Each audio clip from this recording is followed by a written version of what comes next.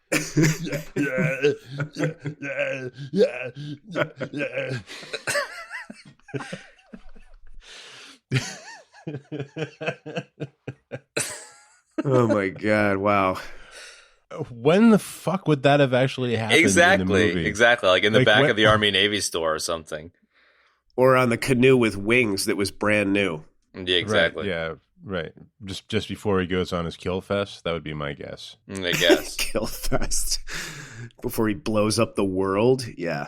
I love it. It's just so funny, like the whole time he's got a countdown clock and he's like, hey, let's take a break and go and hook up. Okay.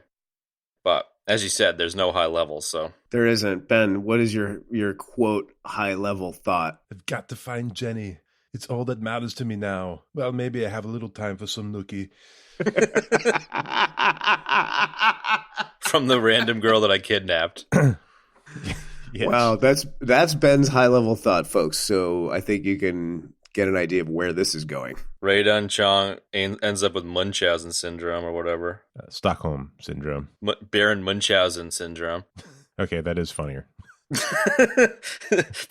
Raydon Chong Stockholm syndrome wears a tricorn hat and grows a beard and fucks Arnie, and it was a little awkward. Oh my God, dude, what?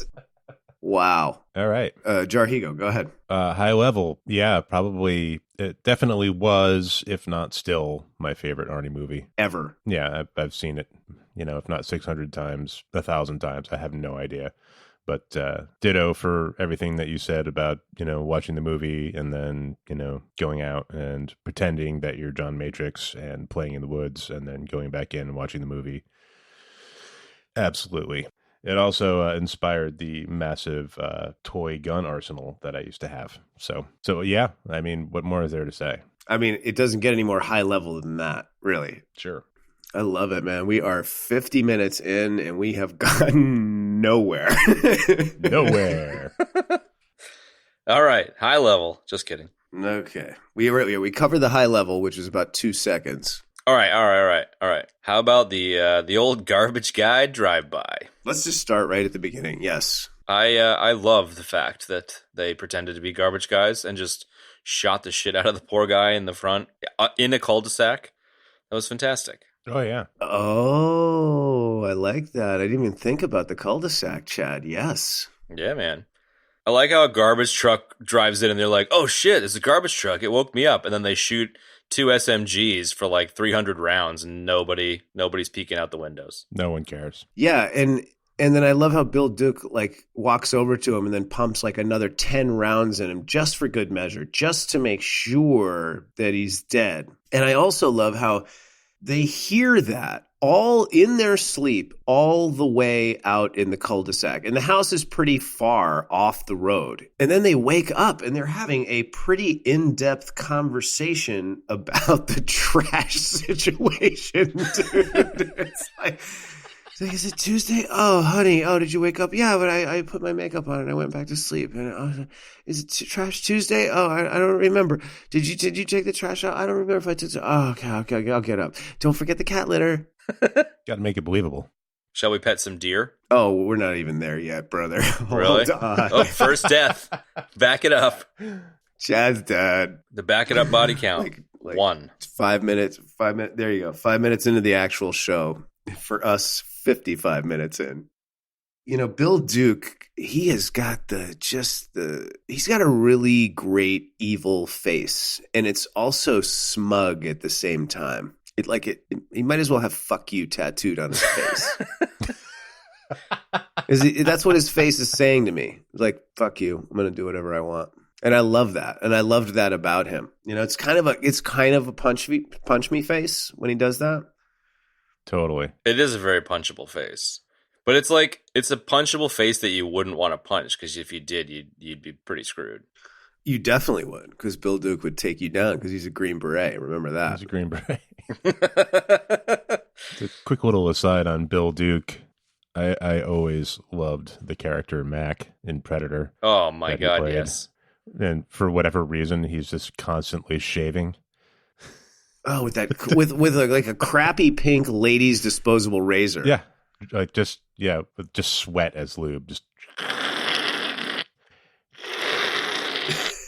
no. The only other note I had was moving on to the Bennett getting on the boat scene. Like, oh yeah, the way they cut that. Like, he gets on the boat. He's like, "What's up, guys?" And like, you know, the regular longshoremen or whatever are like, "Hey," you know, and then he does this like super awkward look, and then you cut to that other Latino guy, and then Bill Duke, and it's just super weird and awkward, man. And then Bill Duke pulls out what has to be the largest radio remote for a bomb on the face of the planet. It's like the size of a portable radio circa 1980s, and the antenna is like 8 feet long. I love it. Yeah, man. It's what's the kid from Zack? What's Zack's last name from Saved by the Bell? The Lego Maniac. Oh my God, yeah. Zack. Oh man, I can't believe I don't know that. Zack Morris. Zack Morris. He had Zack Morris's cell phone as the radio thing for the bomb. There you go, man. Nice. Zack the Lego Maniac. Dude. That's the best throwback I think I've ever heard in my life, Kev. Nice. Thank you. I would like to share something. I have in my possession 2 very special #1 issue comic books. One is Saved by the Bell, the comic, and the other is Chuck Norris and his Karate Commandos. I love that. Jesus Christ. Yes, I am on full nerd spaz out mode today. I love that you have Saved by the Bell, the comic book, issue 1. It was a gift. And that's the even better part, is that it was a gift. It was a gift that you got yourself. No, it was a gift from a friend of mine. And his code name is Bagus Funk. Oh, and that escalated quickly. He's always on the lookout for a new nickname. So okay, Chad, you can dive into the whole like deer feeding shit now, because we're there.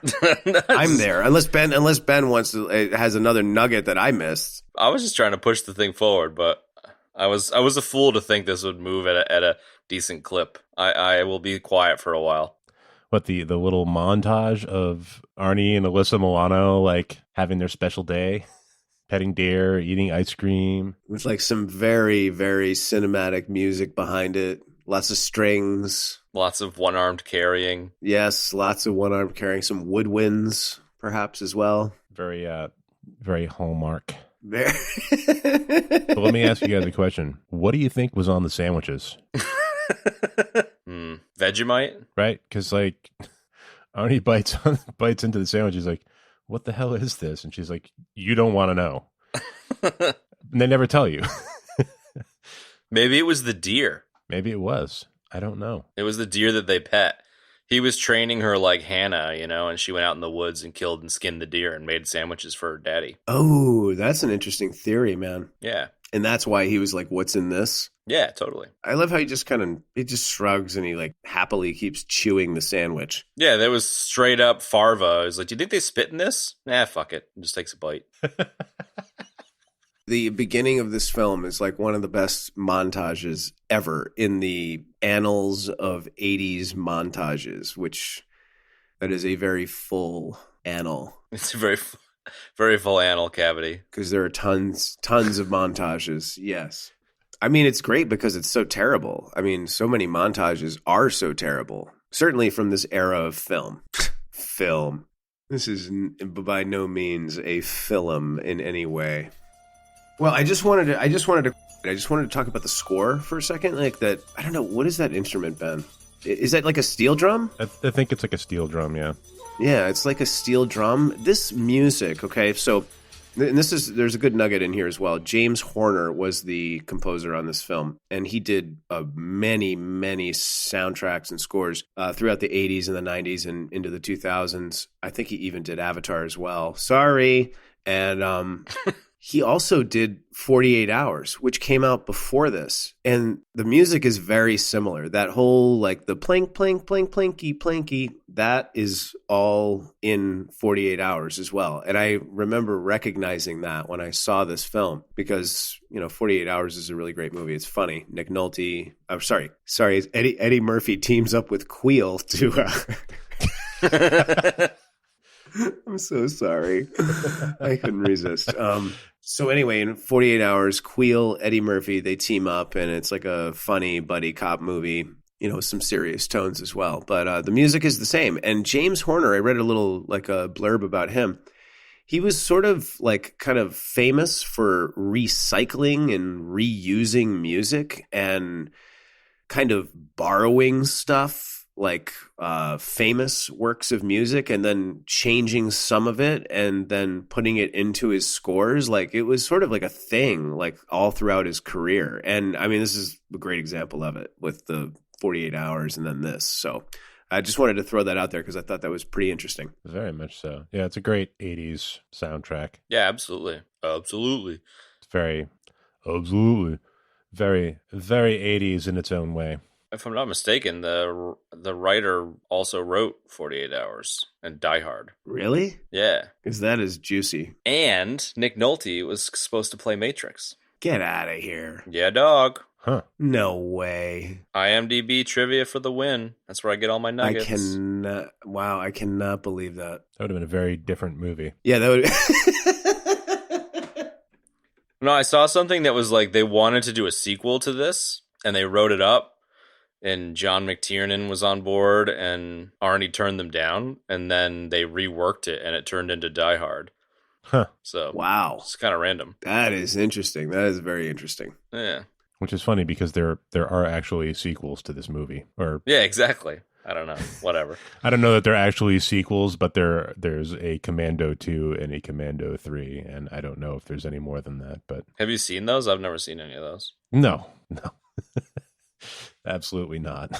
As if. Just back to the soundtrack for a minute. There's not, as a carpenter, I am often hauling lumber over my shoulder. And whenever I have a particularly large piece of lumber over my shoulder, that song pops into my head. Every time. It's awesome. The score is just, it's actually really 80s, and it's really great. So even beyond the whole steel drum kind of thing that he, quote, borrowed from his own score, 48 Hours, I like the score. I think it's great. It adds a lot of tension to it. It's like there's really great parts to it. A lot of great synthy stuff in there, really, really good. Yeah, there's a lot of some of the tension ratcheting music reminded me of like something like John Carpenter would do. Totally, man. Like in Escape from New York, or even Raw Deal for his Trouble in Little China, or any of that stuff. Oh yeah. I mean, Raw Deal was a terrible movie, but the score was amazing. Oh yeah. Oh shit. Film score 1, soundtrack 10. All right, I got a note for this scene, actually, if I can jump in. I loved them, eating sandwiches, and then all of a sudden Arnie just kind of like stares off into the distance and then stands up and a chopper comes in. Super dramatic. And my note, I'm sure you'll say wait and back me up to cover the 10 seconds previous to this, but I just got I got a good laugh out of the general dude or whatever, the colonel dude jumping out of the helicopter and being like, Johnson, Smith, go secure the perimeter. And it's like, dude, it's a fucking log cabin in the middle of nowhere. Like, what are you talking about? But then the whole thing blows up, so I was kind of proven wrong, but I just got a good chuckle out of it. Well, yeah. I mean, that's the beauty of what you're saying is that he tells them to secure the place, and then they quote do, and then the second he And then they're just standing there and get shot to shit. yeah, the second he flies away, everybody just starts dying. Yeah. Super funny. So I have an alternate theory about why those goons showed up and kidnapped Jenny. Let's hear it. Ooh, lay it down, dude, please. They were really offended because of what Arnold said. They were huge Culture Club fans, and they were really offended about what Arnold said about Boy George should just be Girl George, be less confusing thing. Yeah, they heard that shit and they were like, "What? What did you say? Karma chameleon, motherfucker." And then she goes, oh, Dad, that's so old. Like, I don't know what. Like, the news is old or he's old? Or the comment. I think it was a bit of progressive, early progressive thinking there, which is like, yeah, that is old, Arnie. Keep your bullshit to yourself, man. And then called in the gangsters to shoot him up. I think that's a good theory. That's a sound theory, Benny. I think so, yeah. I think it's great, Ben. I think it's a really great theory. And in this movie, not outside the realm of possibility, because really anything can go in this movie. Okay, so Arnold's mullet notwithstanding, we don't need to spend a lot of time on that, but he definitely has a mullet. It's not like he has just spiky hair on the top. There's a little bit of length in the back to give it that extra special mullet goodness, right? Yeah. So Kirby rolls up, and Kirby is too nice and too casual, like it's like he's coming to tell John that his entire unit has been wiped out. And it's like they're talking about what's happening downtown like later this month. You know what I mean? Like it's so ridiculous. It's just super, super casual. There's no tension there whatsoever. So thank God people start dying in the next 2 seconds because we needed to ratchet up the tension because there's none in that little exchange right there. If it hadn't jumped up real quick after that, it would have been a pretty ridiculous opening, I love how he's like, are they any good? It's like, dude, why would you send lesser soldiers to try to protect Matrix? It's like, come on. Can't do that, man. You gotta bring out the best of the best of the best with honors. You remember that from Men in Black? And we've got Kevin's death. And no, I don't. Sorry, man, but I don't know. Like Will Smith, say whatever you want about him, but that scene when they're filling out the forms in Men in Black before he gets inducted in, and there's all those military guys there, and he's like, he starts making fun of them all. He's like, yeah, and Captain America over here, best of the best of the best, sir, with honors. Kev's gone zombie mode.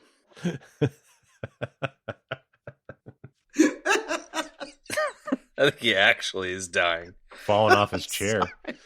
I'm so sorry. You really doubled down on that death, man. Let me tell that whole story again and see if you get it this time. Okay, man. Oh my God. Okay. All right. Forget about Will Smith. Forget about that. Oh, I did. Thanks, man.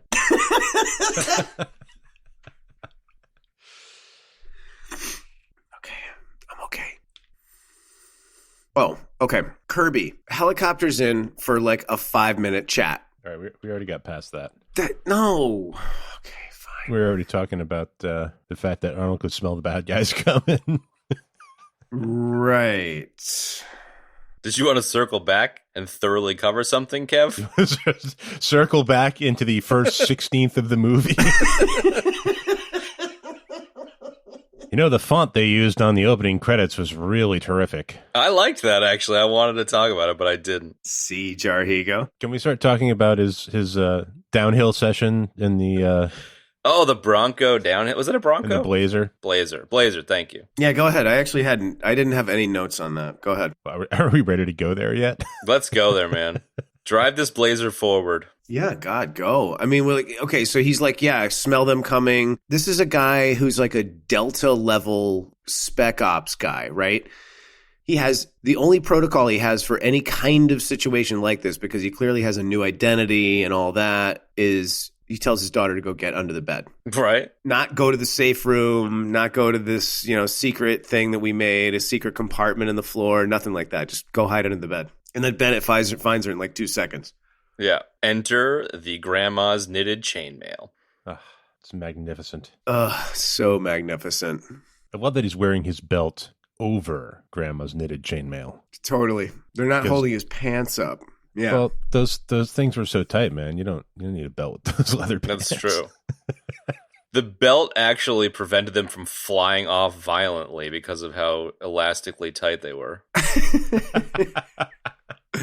Yeah, the outfit was pretty insane. I mean, the boots he was wearing were very, like, kind of folded superhero Ben, you know? Like the sort of a somewhat shorter version, maybe. It's in contrast to Matrix's outfit, which is like, a green Henley and a pair of khakis through the entire movie. Like the leather pant, like the counterpart of Bennett as a bad guy with the leather pants and the grandma's knitted chainmail and the choke collar and the crazy boots. Yeah, I mean, it's wacky. It is wacky. Don't forget the fingerless gloves, Ben. That's Yes. Yeah, like the bicycle gloves. Like I remember always wanting a pair of those when I was a kid. Like the fingerless. Oh, totally. I think I had a pair with the little holes for the knuckles. Oh yeah. I had a couple pairs of those, man. Can we cul-de-sac for the record that we need to have those same types of gloves in Gleaming the Turd, a Christmas scooter special? Definitely. Oh God, yes, definitely. Yeah, just want to put that on the record. Wait, is it a Christmas special or a Brucemas special? Oh, good point. Ooh, nice. Can Bruce be either the bad guy or the father of the girl that the main character is going to hook up with? If we're lucky. Either, or maybe both. Yeah, like that Spider-Man movie. Oh, boy. So, wait. Oh, Chad, you're giving us a wait. Wow. Okay. Wait. Back it up. That's a in this episode first, ladies and gentlemen, go. You mentioned how Arnold's costume was a Henley with khakis throughout the film until he wore a sweet pair of black budgie smugglers while getting onto a boat, which is pretty amazing. And Radon Chong is like panting while she's handing him all the gear. Yeah. I he's not even wearing his 7-year-old's boy flippers. He's just got budgie smugglers and he's flexing. Oh my God. I should save this for when we get to the part, but I don't want to forget it. There is so much like close-up footage of Arnold's muscles jiggling while he's firing a machine gun. Oh my God. Like it's almost uncomfortable. Yeah. Yeah, there's just so much of it in the movie. It's hilarious. You can totally see why Charlie Sheen's character in the Hot Shots movies took the piss out of it because it's just too good. Yeah, it's literally just like a shot of Arnie's torso and the gun being shot. Like his head isn't even in the photo. It's just veiny arms. It's just veiny arms and chest and just. Can we circle back to the only note I had about the Broncos situation? What? We circle back to the opening credits.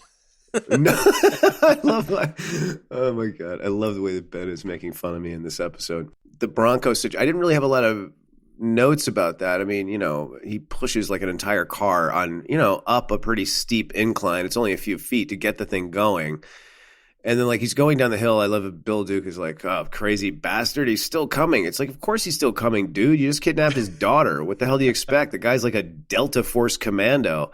And then the only other note I had was that when he finally crashes, like, he immediately just comes running right out of the thing like nothing happened at all. And then the truck explodes like it had a box of grenades in it, man. You know what I mean? Like the explosion was so big, it knocks Arnold to the ground and he just kind of like glances over his shoulder at it, gets up and just starts kicking ass. I mean, I don't think a car ever rolled onto its roof in the 80s without bursting into flames. It's just... That's fair. Oh my God, man. The Simpsons made like a whole thing out of that. Speaking of car crashes, slightly later in the film, when they crash Radon Chong's car, I love that like she doesn't have a seat, and yet like they crash into a telephone pole, and he's like, "You okay?" And she's like, "Yeah, I'm all right." It's like, no, you're not. You just ate a telephone pole with no seatbelt or a seat. I know. And and it's like they hit that thing pretty hard, man. Like the car is starting to quote wrap around the pole. Right. It wasn't like they kissed it. They stove the fucking front end in bad. Exactly, man. And she's just like, and the only note I had about that was like the cut, the way they did the cut in the editing was like crash. And then it was like, so obviously like Arnold is, he just turns to her. And he's like, are you okay? Does he ask if she's okay? Or does he just go like, you're okay? Yeah, exactly. That was probably where the love scene was supposed to happen, actually. Yeah, on the side of the road on Mulholland Drive in California. With Casey Neistat watching. Well, she was punch drunk with Casey Neistat. Nice name drop. Nice. Yeah, very nice. That dude looked just like Casey Neistat. Sully. He did.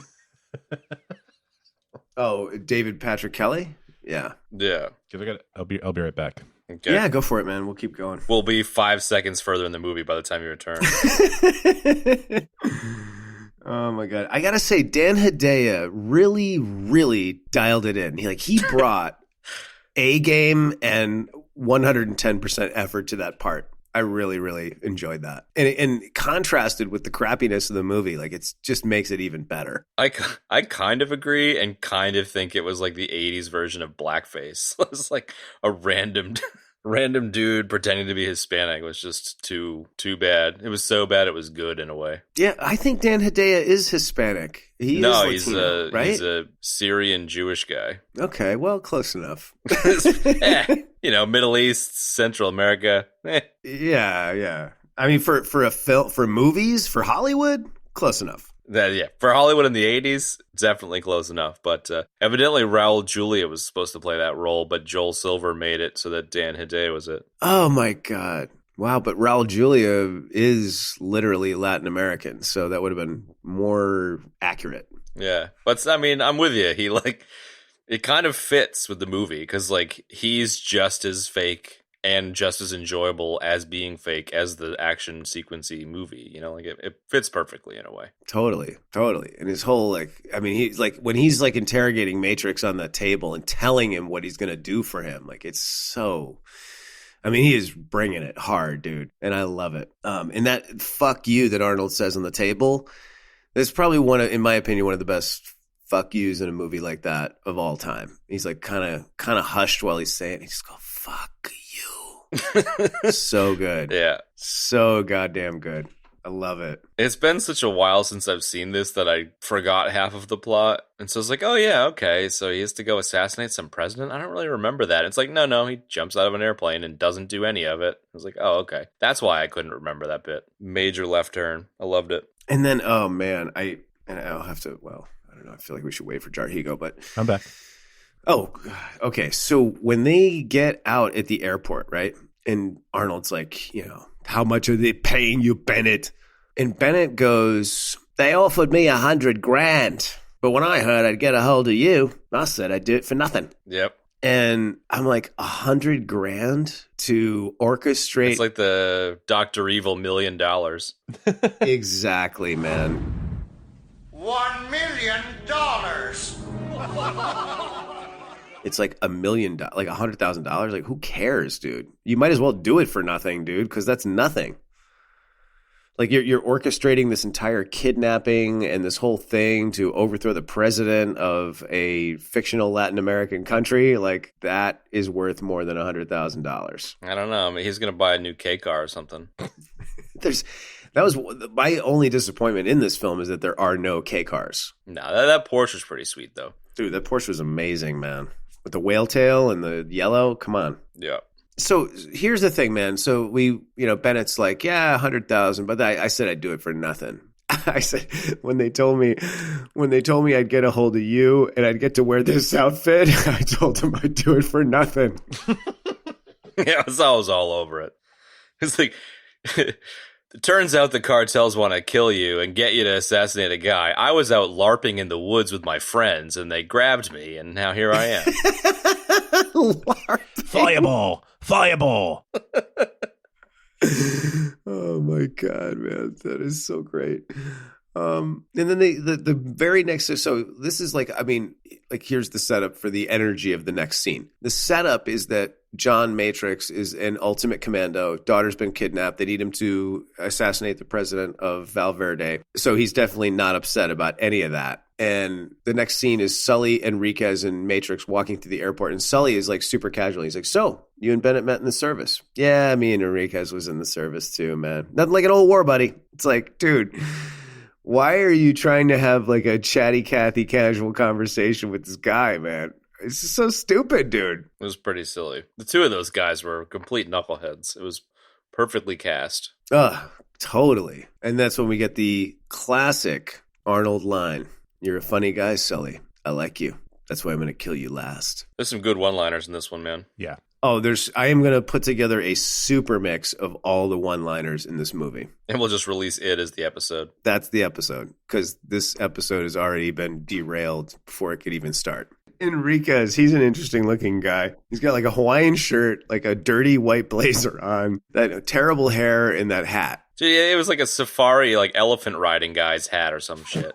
Yeah, and he's like an ex-military guy. Yeah, I don't believe that for a second. Dude, wait a minute. Can we talk for a second about Sully's sweet ass Chess King suit? Dude, that suit was legit. Quite frankly, I don't know how I don't know how Ray Don Chong was able to resist his charms, but right? Movie would have been over pretty quick. Ray Don Chong and Casey Neistat live happily ever after. Yeah. So Arnold, as again, great one-liner. He leans forward pretending to get a magazine. Then he gives Enriquez like a serious elbow to the face, which completely knocks him unconscious. And then he breaks his neck. Nobody notices that on the plane either, because it's first class. There's a lot of room in there, long flight, middle of the day. Nobody notices Arnold breaking the guy's neck, and then we get that great, "Don't disturb my friend, he's dead tired" line, which is awesome. Terrific. I really liked how, it goes from dead tired and you just kind of like, what the hell's going to happen now? And then he like snakes on a plane, tiptoes around the place, gets himself in an elevator, rips some weird thing down. Like all of a sudden he's like the fucking Vito Cornelius from The Fifth Element hanging on a freaking wheel. You're just like, what the hell is going on here? It was amazing. He's tiptoeing around like no one's going to notice him. He's like 7 feet wide, dude. If he walked into a room, everybody would look at him. But he's just like, doop-a-doop-a-doop, elevator, and it's like, it's the funniest shit, man. Totally. And then on top of that, when he opens that one panel and there's that dog there, he kind of recoils slightly. And then he kind of moves around the cage watching the dog as if the dog is not in a cage. It's like the dog should be scared of Arnold, not the other way around. Well, the dog should be scared of Arnie based on his history of punching animals in movies. Oh, hell yeah. Yeah. What was the line when he punches the alligator? Should have been a bag or something. Should have been a purse. An eraser. That's one of the best Arnie lines ever. I love that movie. Yeah. Fourth death, everybody. I don't remember what he says there. Chad, you're going to be like you're going to comprise the entire body count. Dude, I want to see if I can get all 81 of these deaths. It may be.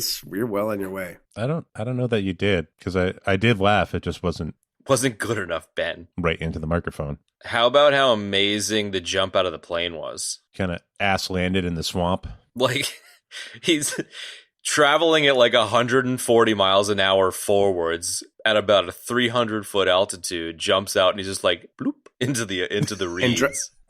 I know, and it drops straight down, too. He just like, bloop, straight in, and then he just like stands up. Okay, got my boots wet. This is like, dude, you would have eaten shit. Just stands right up and starts running.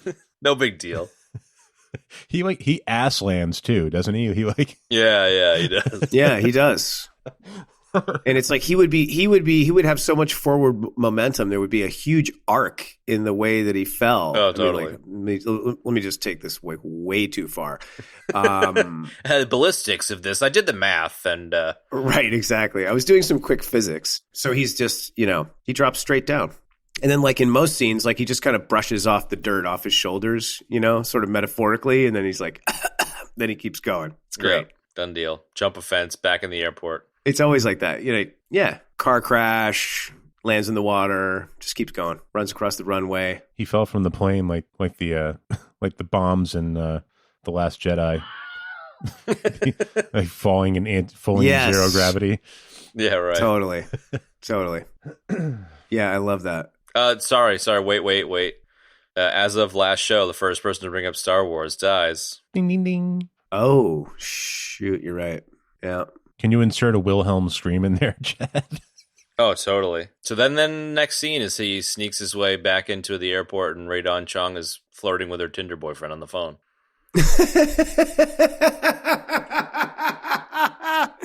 And that is the best part of this next scene. She's like, yeah, I could go to bed early too. And then insert Casey Neistat the Guido to like save the day. Oh my God. You know, David Patrick Kelly is actually a really great actor. He's been around for a while. He's been in some great stuff like The Warriors. I love how Casey Neistat, David Patrick Kelly defaults to a classic comeback from men that are being rejected. When she rejects him, he's like, fucking whore. It's like, whoa, dude. All right. That escalated. Yeah. So lame. It's where the negging phenomenon got started. Yes, exactly right.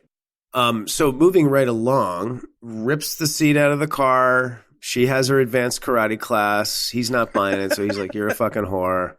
And then Arnold's right there. Don't move. I'm not going to hurt you. I just put my hand on your neck, and I'm standing behind you in your car in a dark parking garage in L.A. After some dickhead just terrified you. Exactly. So when I tell you that I'm not going to hurt you, you should definitely believe me. And then when you turn around and see me, this gargantuan monster in green, you should definitely not be afraid. And I'm glistening with sweat, by the way. Yeah. And he tears the seat out of that car like it's like made out of cardboard or something. Totally. And this back and forth is really the setup for the next bit, which is like the two of them in the car. And she's like, what? I love how he just refuses to tell her what's going on. He's begging her for help. You're the only chance I've got. And she keeps saying like, are you going to tell me what's going on? No. And she's like, hi, I'm Cindy. And then he's like, I'm John. I'm a Sagittarius. Matrix. Right. And then he looks at her and he like tells her his name. It's like, why don't you just tell her what's going on? Because in the next scene, you're like, come on, you're the only chance I've got. They're trying to kill my daughter. Yeah, exactly. So like it goes from him ripping the seat out to like a buddy cop movie for 5 seconds. And then all of a sudden he's creeping out near a pillar in the middle of a mall. It's a pretty sweet 80s mall, by the way. Oh my God. So good, man. And I mean, the whole sequence inside the mall is just incredible. I mean, incredible in its like unbelievableness. I don't even know where to start. I have a whole section in the notes about just that, like the more incredulous sort of parts of it. I was half expecting Mr. Igo to come creeping out behind a bush and like finger shoot somebody. Oh, hell yeah. And then poke someone's balloon with a needle. Nice. I totally did. Oh, wow. Really, really nice. I like that tie in there. Evidently, it was the same mall as the T2 sequence. What? Yeah. And that's a wrap, folks. See you next week. That's it. Thank you very much. No, I was just thinking about T2. Jesus. Next week, we're talking about Uncut Gems. What the hell does... So Sully goes into that bar and he's talking to the dude. What the hell does he say? Firstly, he says to the guy, and I henceforth refer to that guy as the transmission expert, because he goes, I hear you're good with transmissions. And then he hands the guy under the table, like, so I'm not trying to be obvious, hands him this envelope full of passports, and Sully slides over the briefcase. No, hang on. Goes, yeah. Another hang on. No, you hang on. He hands over a freaking pink plastic briefcase. He doesn't hand over a briefcase. It's like a sweet 80s red briefcase. Yes, fair enough. It is. It is very sweet and very 80s. You're right, Chad. Sorry. You're right. That was definitely a worthy inclusion. He hands over the sweet pink 80s briefcase, exchanged for the passports. Then he goes, yeah, this used to be a good place for hunting slash. Jesus. And then he's like, not so much anymore. And then he sees Rae-Dawn Chong at the door and he's like, yo. Something like. Did he really say that? I missed that. No, he didn't say yo, but he goes, I might have found something though.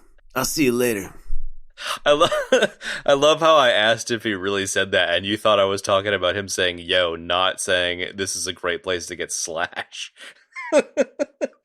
The whole sequence in the mall is just insane. Because at this point, like after this, he starts hitting on Ray Don Chong again. Then he sees Matrix, flips out, runs to the phone booth. Matrix jumps a level onto the stairs, runs to the phone booth, picks the phone booth up after he shakes it, throws it. Next scene, you see literally 12 mall security cops on top of Arnold in a pile. And then he stands up simultaneously throwing all 12 of them at the same time. Like that was like, I remember seeing that when I was a kid. I saw that and I was just like, wow. Right? Yeah, this movie has some of the craziest feats of strength I've ever seen Arnold pull off in a movie. Like between like tearing the seat out, tearing the phone booth out of the fucking ground and throwing it. Throwing 12 security guards, like holding Sully by his leg, just up in the air, no worries. Oh, yeah. This is my weak arm. We get that threefer right in the row. We get the seat, then the phone booth, then he throws 12 guys at once, like all in succession. Like, holy fuck, how strong is this guy? I know, right? And then the transmission expert, hearing the commotion, he runs out of the bar with the pink briefcase, and his gun is already drawn. And now, I guess the cops are around because the security guys don't have guns. And like, one of the cops shoots the guy in the chest. Money goes everywhere. The guy goes flying off the balcony. I love how he was standing in the middle of like the walkway, gets shot in the chest, and then all of a sudden he's flying off the balcony. No, totally. Great. So nonsensical. I love it. Casey Neistat jumps in the elevator, and then all of a sudden Arnold grabs like some weird inflatable balloon thing and just like Indiana Jones is across the place. Indiana Jones is on like a neon foil sausage balloon. Yeah, dude. It was pretty awesome. What about the security guard that gets called in for backup, and he like turns, he's like chatting up some ladies, and he turns to him and he's like, "You guys want to see me kick some ass?" So funny, man. Oh, I wrote as one of my notes, the mall has a huge unarmed security contingent, dude. Like, there was a scene where like there's sorry, hang on. There is a scene where the mall security guards are swarming into the scene. And I mean, it literally reminded me for like 1 second of all of the Agent Smiths coming through the gate in the second Matrix film. Yes, man. Thank you. Right? I was thinking the same. Did you feel that? Yeah. Totally. When he throws 12 dudes off of him, it's exactly that scene with the Matrix. Yeah, that too. Exactly. Yeah. Exactly right. So good. It was like you were surprised he didn't like rip a pole out of the ground and start, running on people's chests and shit. Like it was just so ridiculous. The amount of mall security. I was surprised like, they didn't go into bullet time. I know, right? Totally. So when we get into the car chase scene and Arnold's chasing Sully, and again, as all car chases are done in Hollywood, on Mulholland Drive in the middle of the night, he is like really leaning into that Porsche with that. What kind of car is that, Ben? I'm not sure. Yeah, it's like a little MG or a Triumph or something like that. Yeah, he is really leaning into that thing. And I love that Sully pulls his gun out and just starts blasting away, dude. Arnold takes zero notice of him shooting, and they are in very close proximity. Sully should have just had a dog in the car. Would have been fine. Wait, what? Because he's afraid of dogs, silly. Oh, right. I'm totally creeping up on this body count, man. You really are, because that was a death right there. Sorry. Oh, 100%. It was not just my slowness. That was part of it. Well, Kev. Yeah. I really need to knock Sully off the road. It's too bad he's got that damn dog in the passenger seat. Exactly. Oh my God. So delicious. He crashes the car, and then we get into what is now a classic movie scene of holding Sully by his ankle with one arm, telling him it's his weak arm, over the cliff, and then letting him go. One of my favorites of all time. Do you guys notice how when Sully falls, he screams "ooh la la"? No. He does? No, I didn't. I did notice that the ground below was very, very far away. Like that was a very far drop. It was a pretty serious cliff, yeah. Yeah, it was. I'm sort of curious how they did that stunt, but whatever. Well, I think judging by as soon as Arnie lets go, like the pillow stuffing mannequin arm flopping around kind of gives away what they did there. It wasn't a stunt guy. It was just like throw a crash test dummy off a wall and film him. Talk about a death. I can't believe I just said that out loud. Wow. You're right. That is so stupid of me. Think about it. Somewhere out there, there's a dummy of Casey Neistat in a Chess King suit. I fucking love it. Hold on a minute. I'm looking at the cast now and all the character names, and I can't believe that we likened the mall cops to Agent Smith without mentioning the fact that Arnie's character's name is John Matrix. Absolutely, bro. Oh my God. How did I miss that? Yeah. 100%. That's the same earlier when you said there is no spoon. I thought you were making a really slide Matrix reference. I wasn't, but I was. Let's just say you were. All right. Yeah, and the spelling, by the way, Ben, the spelling is exactly the same. Matrix. Yeah. It is how you spell Matrix. Yeah, right. It's not like... And he's like, I'm East German. Like, that's not a German name. No. That's not an anything name. That's a made-up name. That is a made-up name. There's no country of origin for IX. Sorry. They should have put a little more work into it and made it like ICKS, you know? Right. Because that would have made the whole movie just so much more believable. And better, too, right, Chad? Yeah. It would have been an Oscar contender for sure. Exactly. And then would have made, consequently, this podcast episode even better. Yeah. Yeah. After this scene, is that the let's go shopping scene? Well, first they go and meet Cook at his hotel, and then we have some epic battle. There's the weird porno next door. Yeah, there's a lot of funny things that happen in that whole sequence, man. Obviously we get a really great Arnold line, one of my favorites from all time. It's this Green Beret's gonna kick your big ass. I ate Green Berets for breakfast, and right now I'm very hungry.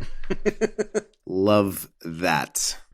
Just to send that joke home, they added the second line. Yeah, exactly, man. So, they get in the fight, Green Beret, blah, blah, blah, punches him through the door into the next room. And what amazed me, and it didn't even dawn on me until my second viewing this week, and all the other 100 million views I did when I was a kid, never dawned on me, that the couple next door, they're having sex. There's guns going off. Two huge guys are fighting. It's like two Sasquatches fighting in a motel room.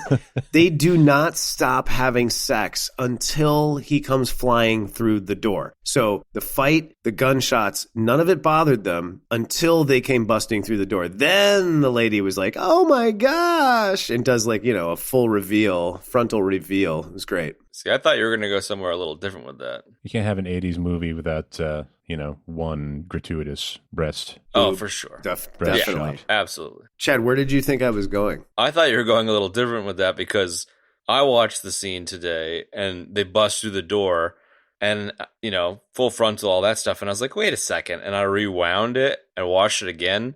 And when they bust through the door, the sheets come off, and the guy is on his hands and knees with the girl behind him. And I was just like, what are they doing? What? Really? Yeah, man. She's not on top of him or anything. He's on his hands and knees, facing the guys at the door. So I think she might have, strapped one on, and they were doing a bit of dominatrix porn or something. Get out of here. Yeah, I'm telling you. The first documented case of pegging on film. Yeah, exactly. I love that throughout that entire scene, Ray Don Chong is like, Jesus, you guys eat too much red meat. Oh my God, yes. I can't handle all this macho bullshit. Yeah. It's exactly what you're kind of thinking, though. This is throwing each other around a hotel room like idiots. Yeah. Hang on, I'm watching this real quick. I love how it's also the only time that you get a chance to chime in, Ben, is when Kev's watching something because he doesn't believe what we're talking about. Right, and then it's all awkward silence because nobody's paying attention. For half a fucking hour. Okay, awkward silence over. Benny, you got any nuggets? She's like, I don't fucking know, bro. Oh my God, Chad, you are 1,000% right. They are under the covers, and he is in the doggy position, and she is behind him. I told you. Wow, that is really creepy, man. Hey, don't judge, man. Dude's into the butt stuff, whatever. Hey, whatever. Sorry. You're right. I shouldn't do that. Sorry, everybody. Sorry, extras from Commando from 1986.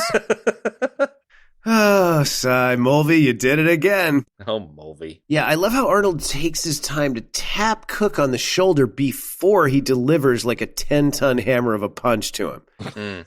It's courtesy. Arnold really gets scrapper lock with Cook. You know what I mean, Ben? And he's like just wailing on the dude. And, you know, he punches him through like the metal bars.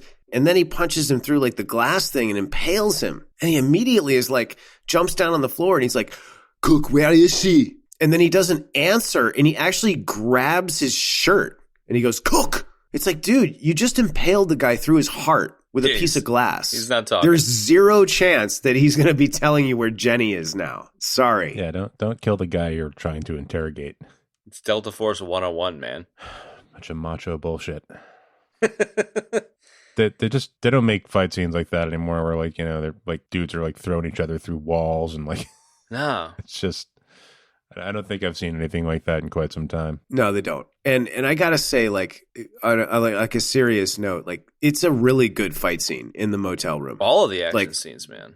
Yeah, I think the action sequences are like they are really good. I mean, a lot of them are great. Like, I mean, there's a lot of like rubber band legs things, like jelly legs things with some of the guys at the end that are just ridiculous. But that aside, like, there's really great fight scenes and action sequences. You know, even like the car chase and the crash, like all that stuff is great. Yeah, absolutely. There's some great action stuff. It's kind of the shopping mall fight scene, the cook scene. What's after the cook scene before the big showdown, Scarface style? Well, that's it. I mean, we go shopping and then we go to the warehouse to figure out the whole plane thing. Oh, the warehouse was, yeah. And the warehouse and the plane, I mean, the warehouse and the plane thing is just like, it's its own thing inside the movie. And after I watched it twice, I was just like, wow, this is just ridiculous. Like, them talking about the stupid amphibious plane, dude, you know, like, I love how they are staging like a full-on war from this tiny warehouse that is completely unsecured. And there's like 1,000 South American guys in there, tanks, you know, all kinds of like artillery. Like, it's insane. How about we completely skipped over the shopping scene? Yeah, go back to the shopping scene. Wait. No, we didn't skip over it, man. We haven't gotten there yet. Yeah, we did. Because they go to the warehouse afterwards, don't they? I thought so. No, beforehand. Oh, you're right. Because he sees all the tanks and shit. And then they find out about the plane. You know, she's like, all right, so we going to go to the plane? And he's like, no. Where are we going? Shopping. Okay. Well, that's why all those dudes don't come flying out of the warehouse, because the plane isn't near the warehouse. It's elsewhere. Right. Okay. Right. Arnold's just searching for the plane at the warehouse. Like, that's the thing. Like, that's one of those moments, like I mentioned before, was like, you know, this is like a Delta level spec ops guy. Like, sometimes he's like knows everything about every situation, and then other times he's just like, duh, because you would think that it would be an easier leap for him to figure out the whole amphibious aircraft thing. Anyway, so yes, next, let's go shopping. Go. Raw deal vehicle through the window. Yeah, driving through a storefront.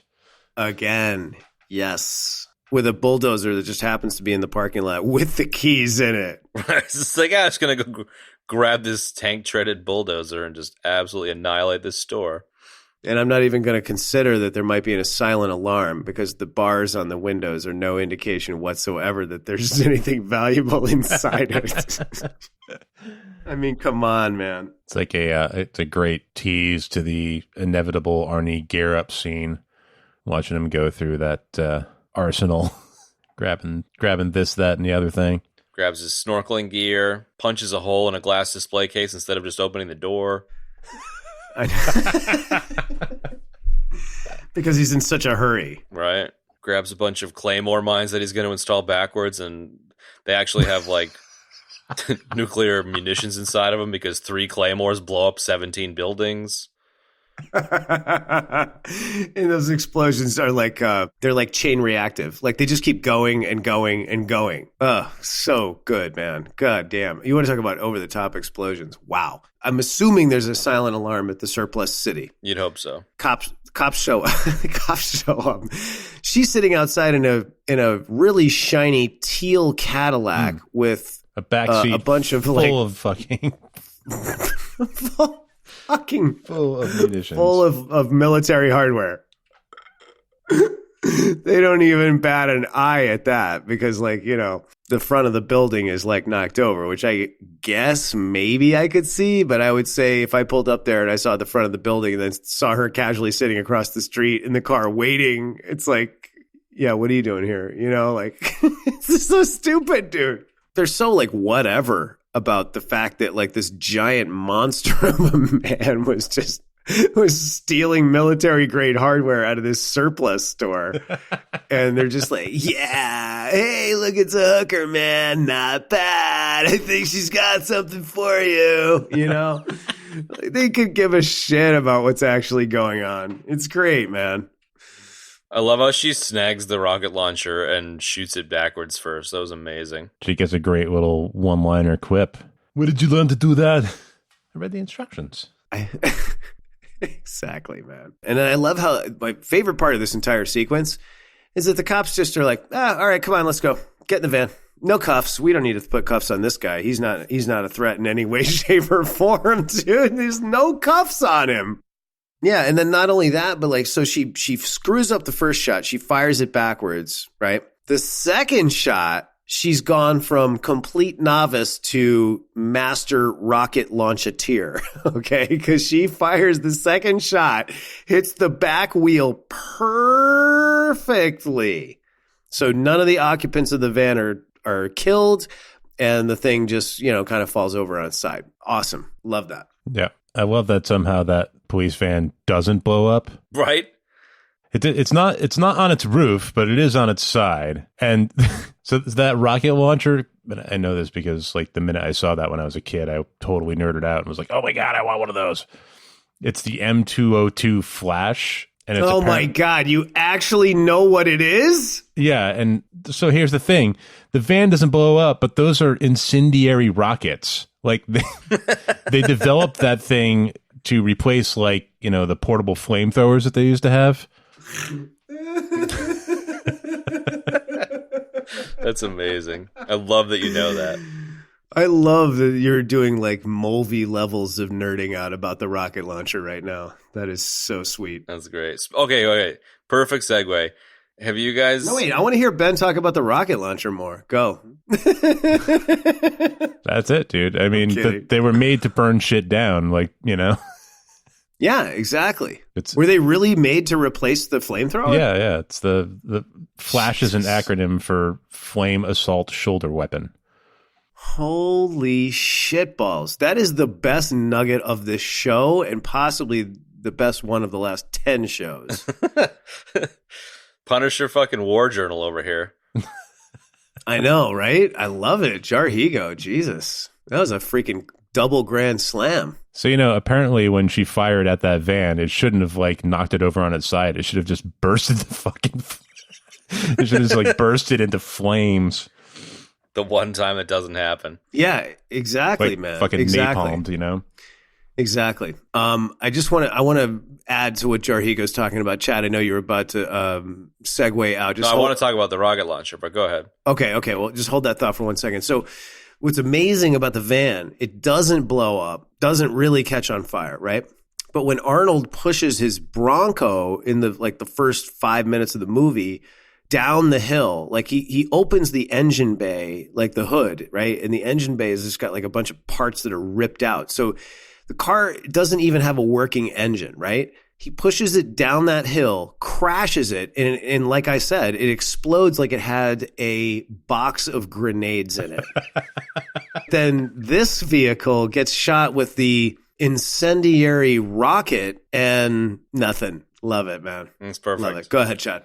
Speaking of the rocket launcher, I have to segue to Have you guys seen Arnold Schwarzenegger's personal iPhone protective cover that he uses? No. No. Okay. Hang on. I'm sending it to you. Oh my God. I can't wait to see this. I'm not sure if you guys saw the new iPhone 11 camera on the back. Yes, I know. Yes, it looks like the rocket launcher. Yeah, exactly. So hang on a second. That's great. That is so awesome, man. And these are the covers. Oh, that is incredible. It's just the best goddamn iPhone cover ever. I saw it on Reddit or some shit, and then like a week later, the picture of him using his own cover surfaced. It was just too good not to share. So we'll describe it for the audience. It's the cover actually has a picture of Arnold from the movie all geared up with the rocket launcher over his shoulder, but it lines up with the camera bulge from the iPhone 11 as the front of the rocket launcher. It's very good. And they look nearly identical. It's perfect. Yeah, if you check your show art, you can see that if you just look at your phone now. But what is it? It's Pocket Cast, and what's the other one that support that? Overcast on iOS and Pocket Casts on Android. Pocket Cast is available on iOS and on Android. Yeah. People can put where the cover art for the podcast shows up on your phone. People can change that based on the chapters in the episode. And so sometimes we have different art for different chapters. And this is a good example of that. Exactly. Well, it's a great place for us to throw in little visual nuggets that we're talking about. Yeah.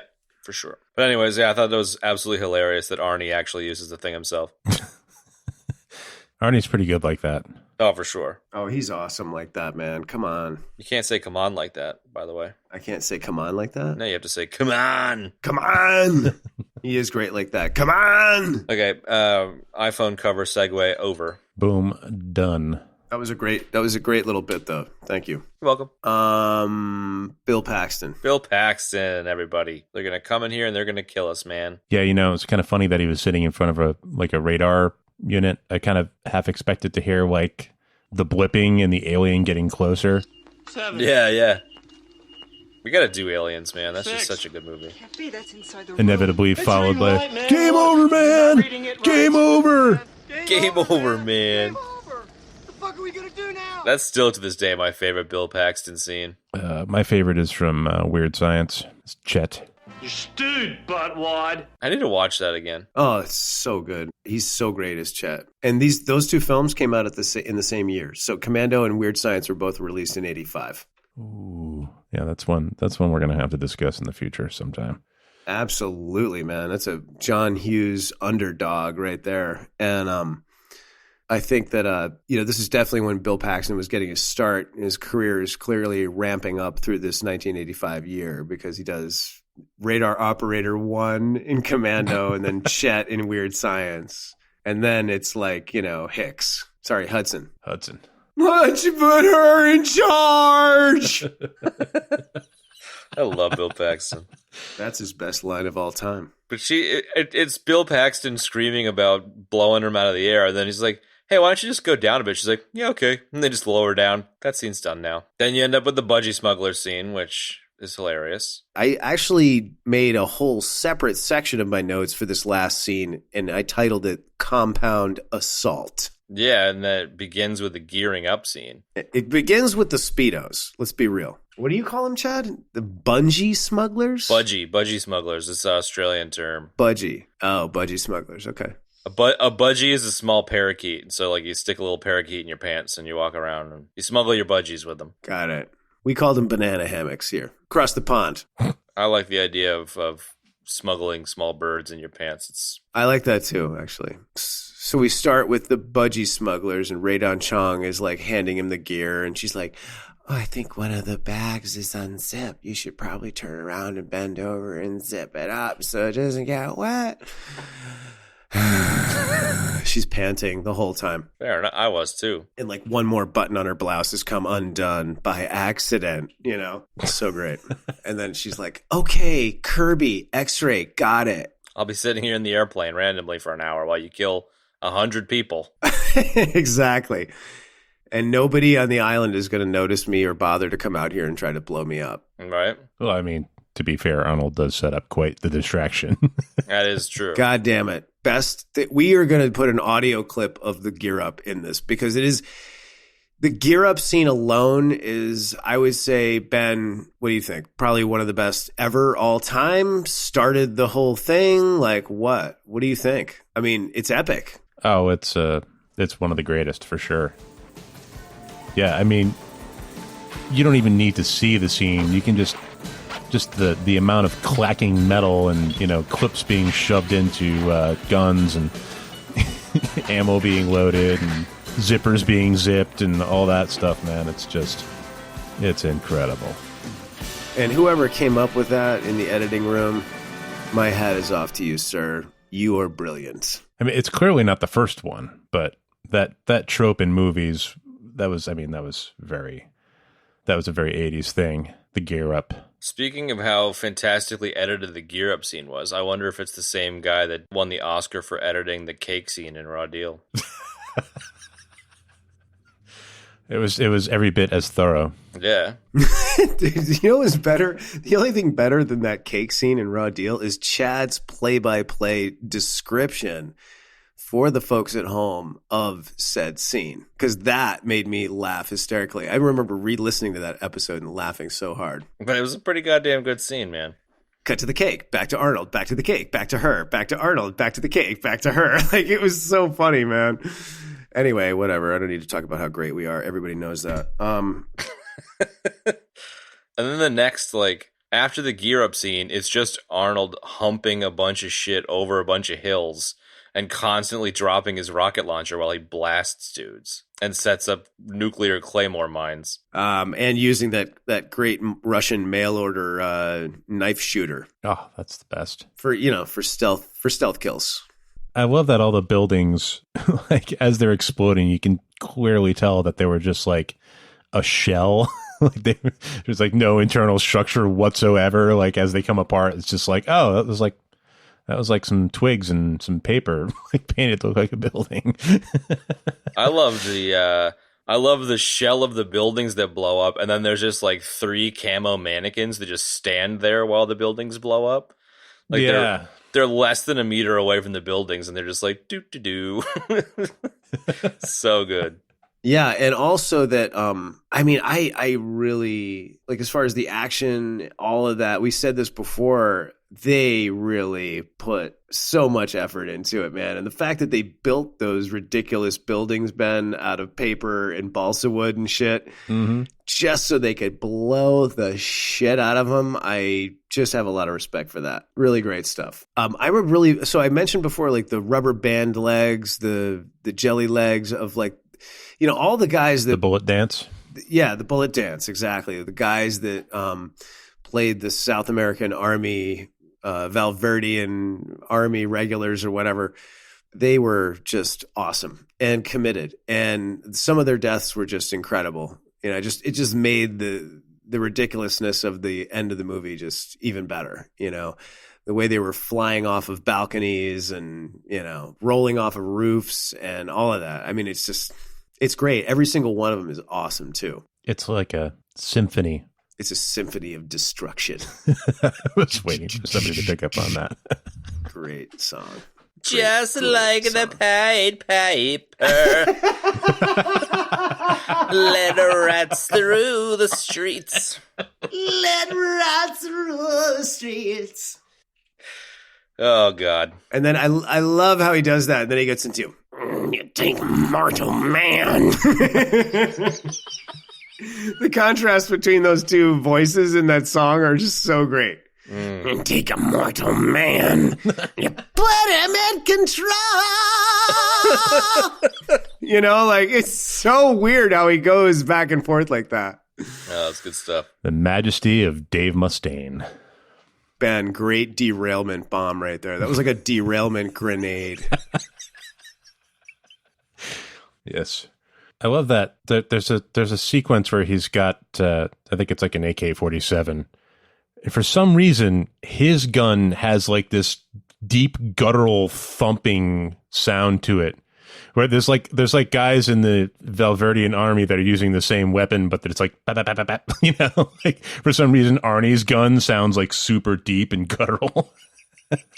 Oh my God. Well, that's one thing about this film, Ben, that is like the Foley work, the sounds are just It's incredible. Like, I love how they totally made all the gun sounds totally over the top, especially for Arnold. Yeah. Like, it's awesome. Like, that's what we based all our gun sounds on for when we played war when we were kids. Oh, totally. But yeah, Arnold gets blown up by the grenade. He goes into the shed. He kills a couple guys with circular saw blades, which is... Because, you know what? I was thinking about Chad when that part came, because I was like, you know what? Shurikens and ninjas were super popular. Sorry, throwing stars. Throwing stars. And ninjas were super popular around this time. So it was like, got to throw a couple of throwing star-like items in there for Arnold to chuck. I just love the fact that these throws a 7-inch circular saw blade. It's like, I don't know about you, but I've thrown a few of those and it does not take someone's fucking head off. No. And it doesn't stick in someone's neck like that first guy. But that was pretty amazing, though. No, he like zips the top of a dude's head off. Yeah. It's like, yeah, it does. You see like exposed brains for a hot second. It's not really how that works. No, and you know what was the most amazing part of the shed scene is how clean and well organized the shed is, and how all of the tools inside the shed look like they have never seen a single millimeter of dirt. How do you think those roses got to look so good, Kev? That is a beautifully maintained shed with beautifully maintained tools. You're right. You're absolutely right. Either that or that gardener was really good, man. I was wondering when you guys landscapers' eyes were going to start detailing. Start picking apart that, yeah. Detailing the gardens. A quick little nugget there. That last scene was filmed at the Hearst mansion, which is sort of in the Santa Barbara area. It's like a giant compound that they built a long time ago. It took a long time to complete, but it's very sort of castle-esque. That's where they filmed that final scene. Yeah, right.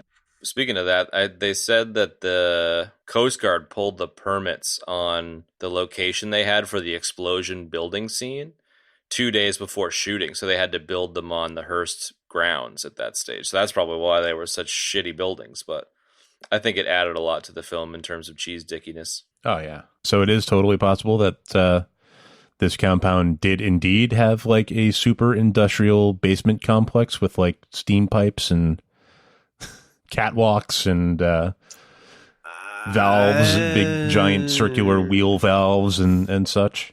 Giant cog wheels. Yeah. Yeah. I don't know, man. I mean, maybe. I mean, it's so... you know what? It's funny that you just brought that up because I never thought of that, man. All the times I've watched this, I would never thought for a second, like, man, that engine room is a little over the top for a mansion. You know what I mean? But you're right. But it also reminds me of Clear and Present Danger with Harrison Ford because... And Aliens. And Aliens. And Aliens. Because in Clear and Present Danger... Harrison Ford's character is in a mansion just like that, like almost exactly like that then also has like a huge cocaine/coffee factory underneath it. So it's a really weird thing with like cartel mansions having major industrial facilities in the basement. So I don't know.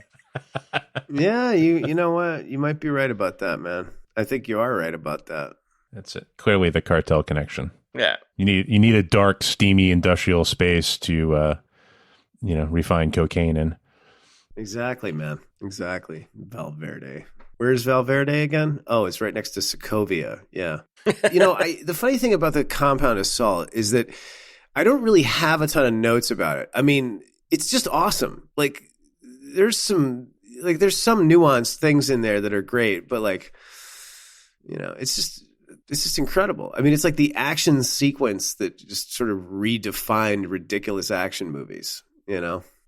It's magnificent. I really do feel like this one kind of was the mold that everything else came from in terms of the action movie stuff. So, sometimes it's funny to go back to the classics because you've seen so many movies that followed that trope, but it's easy to forget where the tropes came from. And you're like, I'm so sick of these tropes. It's like, nah, man, this was the first time they did a lot of this shit. Yeah, that's exactly right, man. It may not be the mold, but it is certainly the benchmark.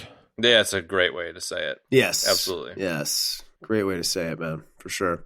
And they also, like, Ben, going back to your comment about the gun sounds, like the Foley, all that stuff, like when Arnold has his final showdown with Dan Hedaya, And Dan Hedaya's got the machine gun, and he's got that shotgun. Like, that shotgun, when he fires it, sounds like a bloody cannon, man. It is ridiculous, the boom that comes out of that thing. And then both of them have, like, the best, I don't know what kind of face you call it. I call it lemon face, or like squeezing out a poo face, or whatever, you know, like when they're fighting, they're like all squinty faced, like trying to squeeze out a hurdy poo or whatever, man. Like, it's so ridiculous. Dude, Dan Hedaya didn't open his eyes once when there was a bullet coming out of his gun. He just closed his eyes. It was so funny. That's what I mean. Yeah, that's what I mean. It's lemon face, dude. You know. But it wasn't even lemon face. It wasn't even like squinting. Like, he legit closed his eyes. It was just like firing blindly. Oh my god! Great.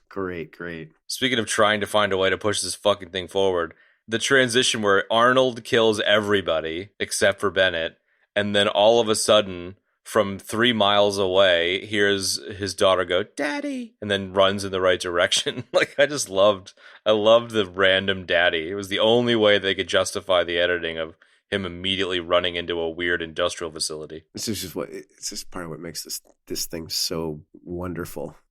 Absolutely, man. I think my sort of final ridiculous note along those lines is like when the fight at the end is the best. I mean, one of my favorite all-time lines is when they square off and he's got the gun at Jenny's head. And he's like, "Come on, Bennett. You want to put a knife in me? Look me in the eye as you tear on it."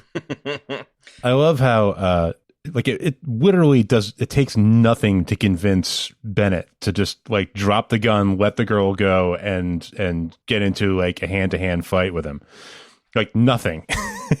And Bennett's dialogue there is so great too, where he's like, "I don't need the gun," and then just starts like screaming at him and being really weird about it, and he's like, "I'll fight you." He's frothing, and like, you know what? Here's the thing. Let's go back to the whole. So and just a refresher for the folks at home. There's a documentary called "Let Off Some Steam," where it is posited by the various actors in the film that Bennett and Matrix are possibly homosexuals, or at the very least, Bennett is homosexual, and he's interested. Bennett has a crush on Matrix. And he has a crush on Matrix. And in that final scene, when Bennett starts getting all whipped up and frothy and starts talking about how he doesn't need the gun and how he's going to kill him, if you had replaced that dialogue with "I love you, John," I would have been completely, totally, 100% okay with that. And it would have worked beautifully. Bennett's got like a bit of an O-face going on when he's thinking about putting the knife in him and stuff, for sure. Oh, yeah. Put the chicken shit gun down.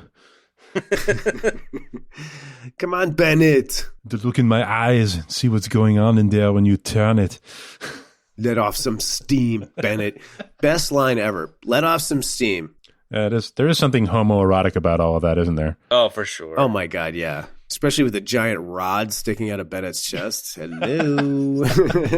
But to be honest, I never thought about it in that context. Nor did I. Until you brought to my attention the fact that the entire cast talks about it in like a 7-minute ridiculous documentary. That's pretty funny. I know. I sort of thought that like his outfit was like a little suggestive when I was watching it yesterday, but I didn't really get the whole like homoeroticism of it until like the cast brought it up. And I watched that literally before I came upstairs to get on the mic. So yeah, super weird. The other thing too about that scene is that like he throws the pipe through his chest and it's like steam is flying out of that pipe like full force. Where is the steam coming from? It's a broken pipe. No, it goes into a canister behind Bennett. It like he pegs him into a steam container. Right.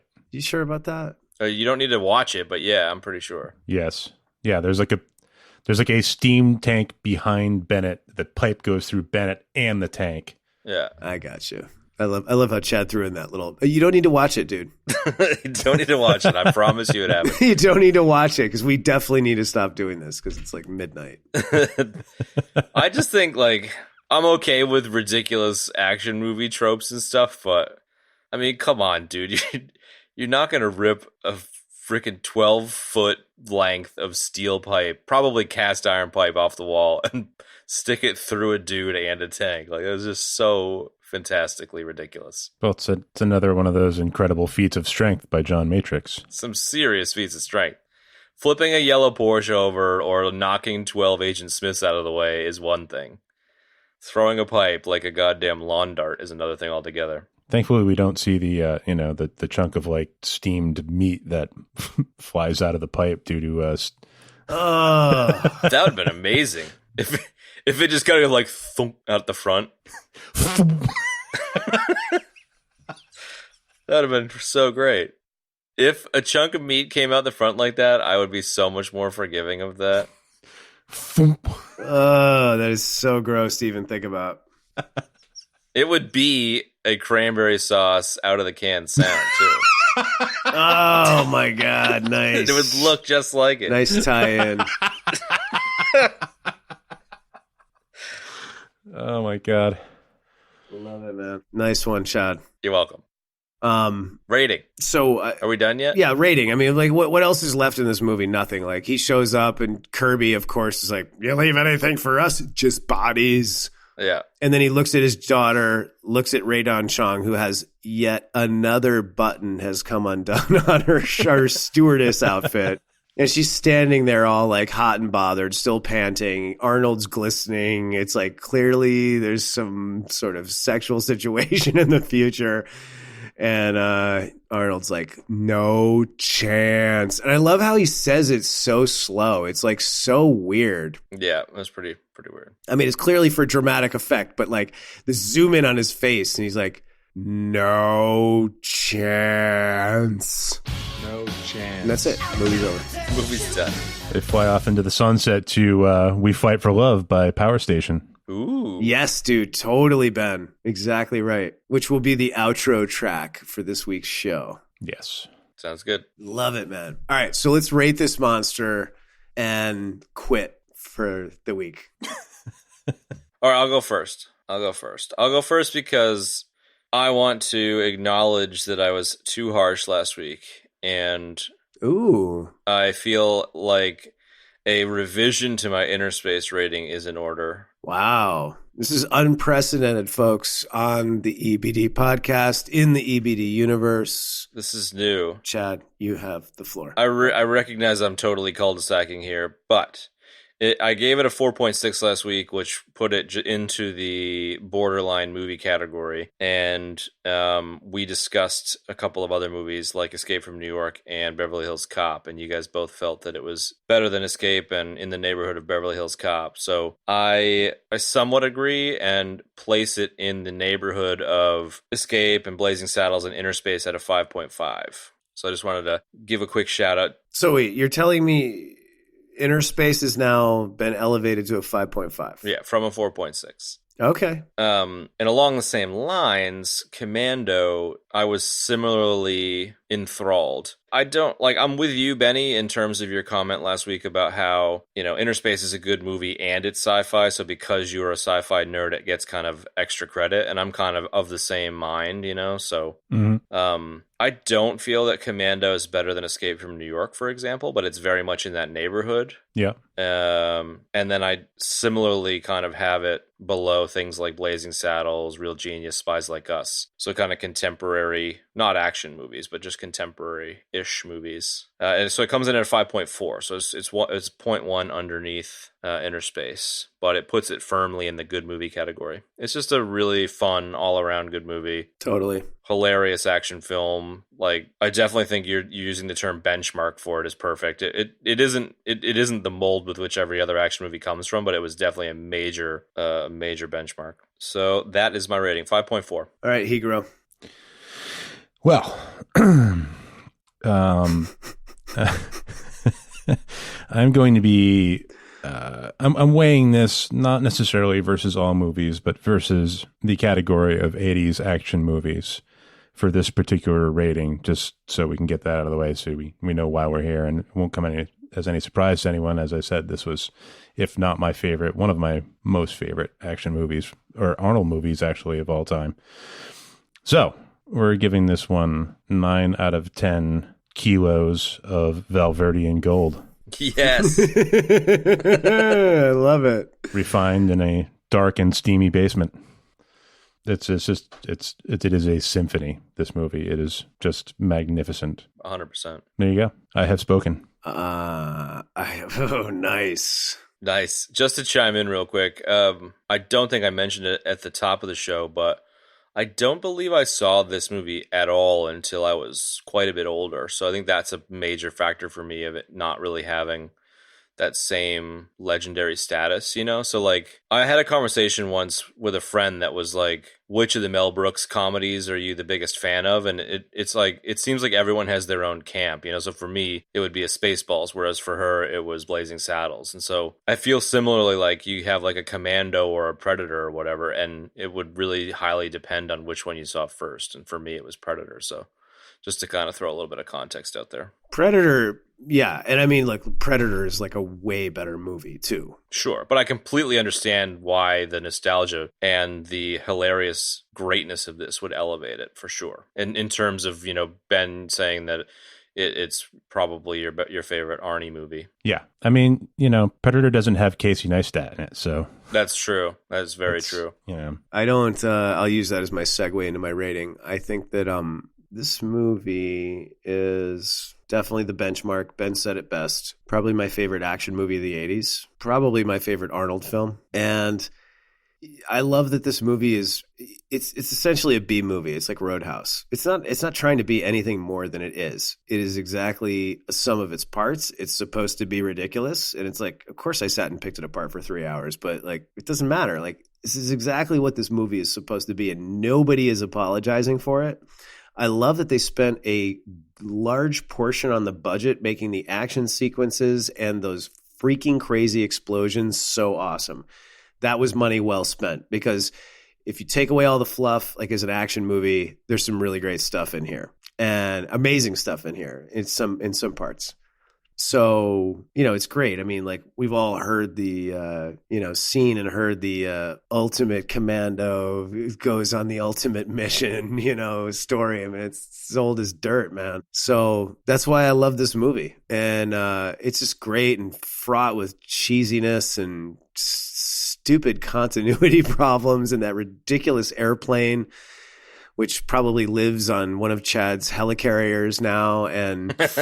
I don't know. It gets a 9. It's an easy 9, man. I'm gonna go over the top this time. I'm gonna go over Jarhigo. I'm gonna go 9.1. I never do that. 9.1. Was that a Stallone movie reference? Holy shit! Fuck yeah! Are you reading my mind right now, Jarhigo? I probably am. I don't know. I love it. I love the Freudian slip to Stallone's arm wrestling trucker movie. Which is, wow, that's a weird movie. Yeah, we got to talk about that at some point in the distant future. But yeah, that's what just happened. I flipped my ball cap around. I put my my elbow up on the table, and I changed my rating from a 9 to a 9.1. All right, so we've rated this film. We love it. We've gone on a million tangents. Are we done or what? We haven't talked about how we died in the last 15 shows. No, we talked about it last week because I insisted, or the week before anyway. What was the one that you doubled down on, Kev? Because you told a story, it fucking bombed. We said you were dead, and then you told it again. The Will Smith from Men in Black? Oh, it was the Men in Black. Thank you. Oh, man. The Will Smith spaz out was one of my worst deaths ever. That was amazing. It was, and I was completely spazzing on a level that I've definitely never done before. That joke didn't go well. Let me tell it again, but longer. And then you were incapacitated by your giddiness for the next 10 minutes. That's true. I was, and you guys were tapping your pens against the pads. Okay. All right. Say, who gave him sugar this morning? Ben, you died via Star Wars, so thank you for continuing that legendary thing. Although I have to say that there wasn't a Batman reference in this show, so before the end of the show, Kev, you need to make a Batman reference. Until right now. Yeah, there you go. That constitutes a reference. You mentioned Batman. That constitutes a reference, dude. And then I died 75 fucking times, so that's it.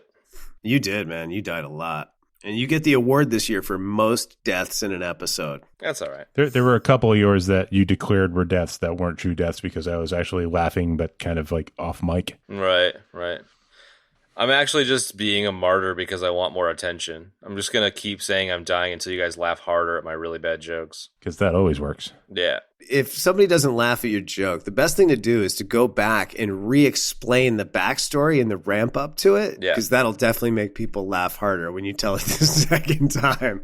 You explain to people why it was funny in the first place. Okay, so anyway, I loved doing this movie. I loved watching it again. Awesome, great, 9.1, good, got it. Folks at home, hope you loved it. Thanks for joining us on this odyssey. And for now, I'll say no chance.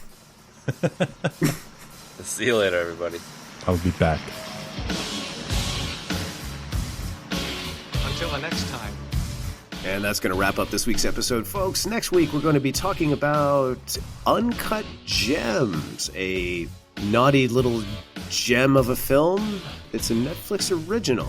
And we're very curious and very excited to see this. So check that out and join us for next week's episode. You can find the show notes for today's episode in your podcast app o' choice or at our website, ebd.fm/episodes/40. That's right, we're at 40 episodes. You can shoot us questions using the Twitter hashtag AskEBD. You can find me at Molverine on Twitter. That's MOHLVERINE. Chad is at Chad Normal on Twitter. Ben is at Jarhigo on Twitter. That's JARHEEGO. As always, I'd like to take a second and thank everybody for tuning into the show. It really means a lot to me and the boys. And if you'd like to support us, there are a couple great ways you can do that. And they're very simple and easy as well. You can rate us and review us on iTunes or wherever you get your podcasts. You can also tell somebody to check out the show. Word of mouth is incredibly important and it's incredibly powerful. Thanks so much for tuning in, folks, and we'll see you next time.